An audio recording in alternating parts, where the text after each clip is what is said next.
This is a myopia conference. There's not one single word about prevention, not one single word about going from 2040 to 2020 and keeping it there. My pleasure. They would not allow the presentation of Bupa Wong's success with their own children, meaning you never enter myopia because that's not supposed to be possible and it's not permitted. You're not allowed to present papers showing how to never enter myopia by using methods that they don't like, or worse, they don't understand. So here's the conference, 90 minutes. To the International Myopia Institute's White Paper Reports Symposium. My name is Earl Smith, and it's my pleasure to be able to moderate the session this morning. And as you can see on the slide, I have several disclosures. I receive research funding from the National Eye Institute, Brian Holden Vision Institute, and from the U of H Foundation. And I have several conflicts of interest that are relevant for subjects within this symposium. There are also disclosures associated with the IMI. The International Myopia Institute is an independent, non-profit entity. It was founded by the Brian Holden Vision Institute. In fact, this was one of Brian's last initiatives that he got started. The IMI is independent of BHVI. It has its own advisory board, and it has its own committees of experts.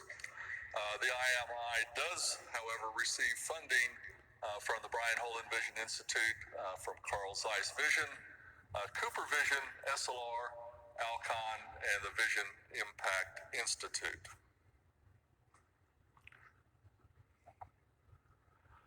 The creation of the IMI was motivated by the fact that much of what we know about myopia does not really get communicated outside the scientific community. We discuss myopia extensively in meetings like the Academy, the International Myopia Conference, and things like that. But a lot of those ideas don't get communicated to the broader components of society.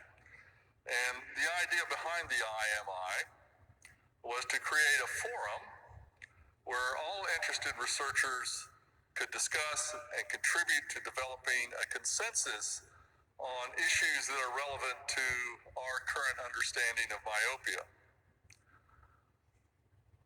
The overall goals are to collect evidence regarding the epidemic of myopia, as I said before, to build consensus on issues related to understanding myopia, to accumulate evidence on possible solutions for managing myopia, and again, to educate and advocate to a wide audience outside the scientific community on the adverse effects of myopia and potential programs or regimens to reduce the burden of myopia. Our current specific aim is to bring together key researchers in collaboration with the International Myopia Conference to collect and review evidence and to produce consensus white papers related to myopia that will provide guidance for future research and evidence for policymakers, practitioners, and educators on the management of myopia. The IMI was formed around the key values of scientific integrity, meticulous attention to detail, collaborative, respectful, and acknowledgement of all contributions in the area, and focus on evidence-based knowledge on all issues related to understanding myopia and for reducing the burden of myopia. This illustrates some of who we are. We have an advisory board that consists of 12 optometrists, ophthalmologists, and vision scientists from around the globe. Serge Redchenkov, who headed up the ocular disease section of WHO for many years, is the chair of the advisory board. Monica Zhang, who just had a baby last week, is our executive director, and she's the one that is responsible for taking care of all the details. She wishes she could be here today. a virtual entity. It is basically centered in Sydney, and this is our website. And I want to draw your attention to the web address and point out the fact that membership in the International Myopia Institute is free. We encourage you to log on and join. More than just joining, we urge you to contribute. We currently have over 360 members associated with the IMI. And this is a brief history. We really got started in the Academy meeting in 2015. And at the ARVO meeting the next year, we actually got together two groups of folks to work on the initial two white papers. And we thought that was about all we could handle at the time.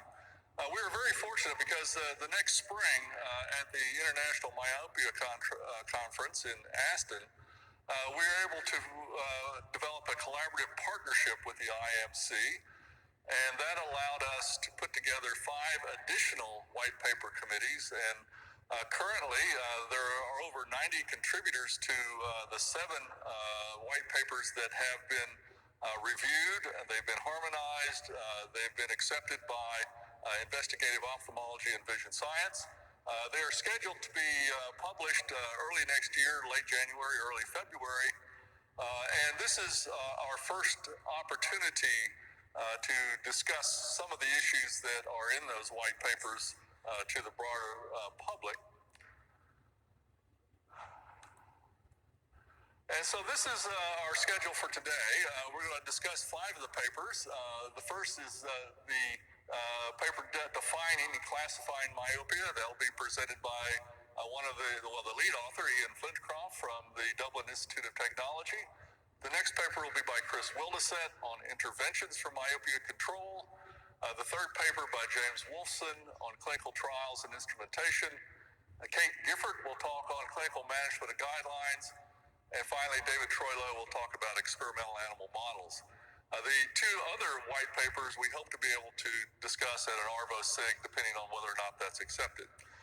Each speaker will speak for about 15 minutes or so, and we'll have time for questions at the end. So please hold your questions until the end.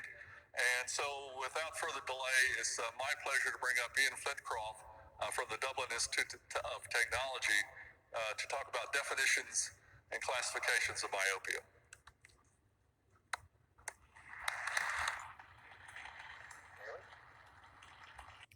Let me say, they're high level, but their minds are brick walls to fundamental scientific truth. And if you presented any idea that disagreed with their pre-assumptions, they won't accept the paper. You'll never give a paper like Rupa Wong's Success with Owen Chin. Kids, it's off limits, not permitted. Thanks very much. Is the microphone on? Yes, it seems to be. I'd like to thank Ern and the whole committee for allowing me to be partake of this whole enterprise, which is, I think, really about timely and valuable activity, and also all the other members of the committee that work with me in this area. Excellent. Now, when I think of the word committee, somewhere in my subconscious, this kind of image always comes up. So the notion that any good idea put into a committee will come out as a camel. And I'm hoping that at the end of this, at least, we have a sort of a good-looking pony rather than a camel. So in terms of just, I mean, you all sort of know these points that within the context here, but as well as the growing prevalence and the public health implications, which we've been talking about over the last few years, we're now getting to the point where we're having multiple interventions. And the big change is that myopia is now becoming a therapeutic area, which means that industry is coming in. It's starting to actually, patients will be going into treatment programs. And now's the chance for us to keep control of this as practitioners in terms of an evidence base. Now, we've been focused very much on efficacy. We've been a little bit on safety, but acceptability is another key part of this for both parents and kids. We don't want to make kids' childhoods miserable by making myopia a little bit less. So one question is, are we ready for that kind of therapeutic area or that prime time as an area? Now, the short answer is we're not, and the problem is we've been at this for so long, it's kind of taken us by surprise all of a sudden. Prevention is not therapeutic. because your refractive state is always positive. You keep it that way, and there's no therapy at all, which is, of course, they don't understand that. The fact that we're close to the point of using these as treatments. So the terminology we've had has been accrued over 400 years since Kepler. We've been talking about myopia, and the current thresholds. Some of them, I mean, there are certain statistical questions you might ask about those, and some of them are also, dare I say, imperfect. So in terms of the criteria for good definitions, needs to be applicable to the question being asked. It needs to be relevant to biology. Need to be valid statistically and scientifically. It has to be useful and applicable for health policy. Now the last two, acceptability and get a high level of consensus, that's where things get more challenging. And going back to my camel analogy, there is no such thing as a perfect definition that will meet all these. This whole, well, I won't say a lot about it. This is 90 minutes. You can listen to it if you'd like, but it's never about prevention. Not worried about the eye's behavior, fundamental science. That's off the table. That will impact what they're doing and what they're thinking. If you tell the scientific truth about the eye as a dynamic system it always has been, if they were wake up and they respected all eyes as dynamic at birth and then measured them as refractive states, not medical failures. So I'll go ahead and post this and think about it. Thank you.